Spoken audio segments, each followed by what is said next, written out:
Telangana assembly ఎన్నికల్లో అధికార BRS పరాజయం పాలై కాంగ్రెస్ అధికారం చేజెక్కించుకున్న తర్వాత రాష్ట్రంలో రాజకీయ వాతావరణంలో అలజడి ప్రారంభమైంది. బీఆర్ఎస్ ఎమ్మెల్యేలు తెల్లం వెంకట్రావు, దానం నాగేందర్, కడియం శ్రీహరి స్థాయి నుంచి కొందరు నాయకులు బీఆర్ఎస్ వీడి అధికార కాంగ్రెస్ పార్టీ కండువా కప్పుకోవటం తెలిసిన విషయమే. ఈ జంపింగ్ వ్యవహారం క్షేత్రస్థాయికి చేరుకుంది.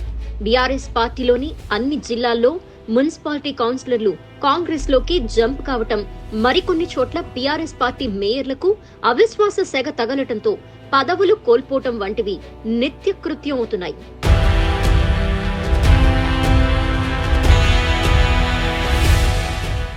తాజాగా రాజేంద్రనగర్ నియోజకవర్గం గండిపేట్ మండలంలోని నార్సింగ్ మున్సిపాలిటీ కాంగ్రెస్ హస్తగతమైంది.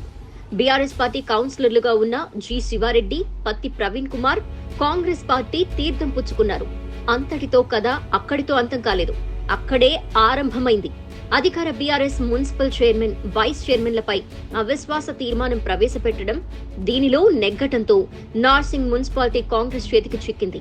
మున్సిపాలిటీలో మొత్తం 18 మంది కౌన్సిలర్లుండగా 12 మంది కాంగ్రెస్ కౌన్సిలర్లు, బీఆర్ఎస్ కౌన్సిలర్ పత్తి శ్రీకాంత్ తో పాటు ఒక స్వతంత్ర కౌన్సిలర్ అవిశ్వాసానికి మద్దతిచ్చారు.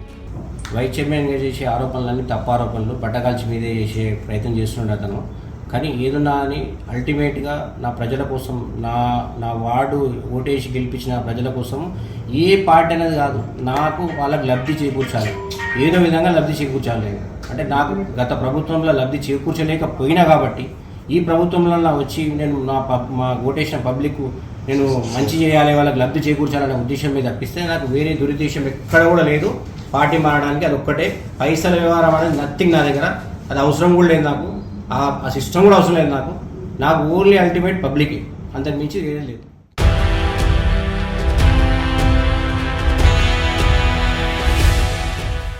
బీఆర్ఎస్ పార్టీని వీడి కాంగ్రెస్ పార్టీకి డబ్బుకు అమ్ముడుపోయారని మాజీ చైర్మన్, వైస్ చైర్మన్ శివారెడ్డిపై తీవ్ర ఆరోపణలు చేశారు.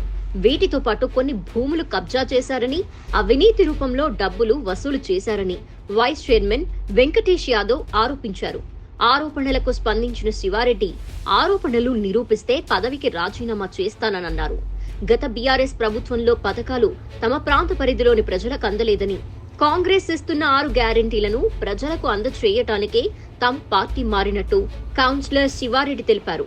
మాజీ వైస్ చైర్మన్ వెంకటేష్ యాదవ్ భూ కబ్జాదారుడని శివారెడ్డి తీవ్ర ధ్వజమెత్తారు. మున్సిపల్ పరిధిలో కోట్ల విలువ చేసే భూములను కబ్జా చేశాడని శివారెడ్డి ఆరోపించారు. విల్లా గ్రీన్ లో 16 ఖాళీ ప్లాట్లకు ఇంటికి డోర్ నెంబర్లిప్పించి విల్లాని సొంతం చేసుకున్నారని ఆరోపించారు. ఇంకా కొన్ని రోజుల్లో మరిన్ని అక్రమాల్ని బయటపెడతానని శివారెడ్డి మీడియాతో అన్నారు. 25 కోట్ల విలువైన ప్రభుత్వ భూమిని వెంకటేష్ యాదవ్ కబ్జా చేశారని, వాటి మీద ఖచ్చితంగా చర్యలు తీసుకుంటామని, రానున్న రోజుల్లో మరిన్ని బాగోతాలు బయటపెడతామని కౌన్సిలర్ శివారెడ్డి అన్నారు. 80 గదాల పట్టాలనేది వాళ్ళ దగ్గర వాళ్ళు రూములు కట్టుకున్నారు, అప్లికేషన్ పెట్టుకుంటాం, అన్ని వాళ్ళ దగ్గర అన్నీ ఉంటాయి కాబట్టి అప్లికేషన్ పెట్టుకుంటే ఎంఆర్ఓ నుంచి ఫార్వర్డ్ అవుతుంది, ఆర్డీఓ ఫార్వర్డ్ అవుతుంది, అక్కడ నుంచి కలెక్టర్ ఆఫీస్ ఫార్వర్డ్ అవుతుంది, కలెక్టర్ ఆఫీస్ నుంచి పట్టాలు ఇష్యూ అవుతుంది. అది నాటే జోకు, ఎవరో నువ్వో నేనో చేస్తా అంటే రానిపల్లి పట్టాలు రావవి. అది దానికి ఒక సిస్టమ్ ఉంటుంది. దళితులు, మా దగ్గర ఉన్న దళితులు వాళ్ళు అప్లై చేసుకోరు, వాళ్ళు కబ్జాలు ఉండే కాబట్టి వాళ్ళు అప్లై చేసుకోరు, తెచ్చుకోరు. దానికి మనకేం సంబంధమే? అంటే ఖాళీ స్థలాలకు డోర్ నెంబర్లు మీరు ఇప్పించారు ఇవాళ డేట్లా. విల్లా గ్రీన్ సంబంధించిన దాంట్లో 16 ప్లాట్లన్నా ఈయన ఒక విల్లా మాట్లాడుకొని, వెంకటేష్ యాదవ్ విల్లా మాట్లాడుకొని, తక్కువ ఎక్కువ మాట్లాడుకొని 16 ఇప్పించారు. మీకు లిస్ట్ కావాలంటే మీకు ప్రెస్ గ్రూప్లో పెడతా 100% పెడతా అన్న. ఇటువంటి ఎవిడెన్స్ ఏమైనా ఉంటే అన్న ముందు ఎవిడెన్స్ ఇవ్వని చెప్పండి. ప్రతి విషయంలో నా దగ్గర ఎవిడెన్స్ ఉంది, నేను కంప్లైంట్ ఇచ్చిన ఎవిడెన్స్ ఉంది, పత్రికలో రాసిన ఎవిడెన్స్ ఉంది. ఇప్పుడు ఆయన కబ్జా చేసిన స్థలం కానీ, శ్మశానవాడి కబ్జా చేసిన స్థలం కానీ పత్రికలో రాసిందని. మొత్తానికి అధికార పార్టీలోకి మారిన శివారెడ్డి మాజీ వైస్ చైర్మన్ అక్రమాలపై మాట్లాడుతూ నార్సింగ్ మున్సిపాలిటీలో సంచలనం రేపారు.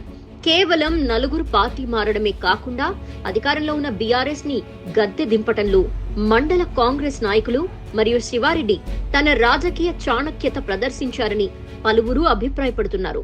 కాంగ్రెస్ నాయకుల వ్యూహాలను తెలుసుకోలేని ఎమ్మెల్యే ప్రకాష్ గౌడ్ కూడా బీఆర్ఎస్ ని కాపాడలేకపోయారు. కొంతమందిని ఎమ్మెల్యే ప్రకాష్ గౌడ్ బెదిరించారని, ఆ విషయాన్ని వారు సోషల్ మీడియాలో పోస్టులు పెట్టడం చూస్తుంటే ఎమ్మెల్యే ప్రకాష్ గౌడ్ ని బేఖాతరు చేయటంగా కనిపిస్తోంది. అయితే ప్రకాష్ గౌడ్ సమయం కోసం వేచి చూస్తున్నారని బీఆర్ఎస్ శ్రేణులు ఎదురు చూస్తున్నాయి.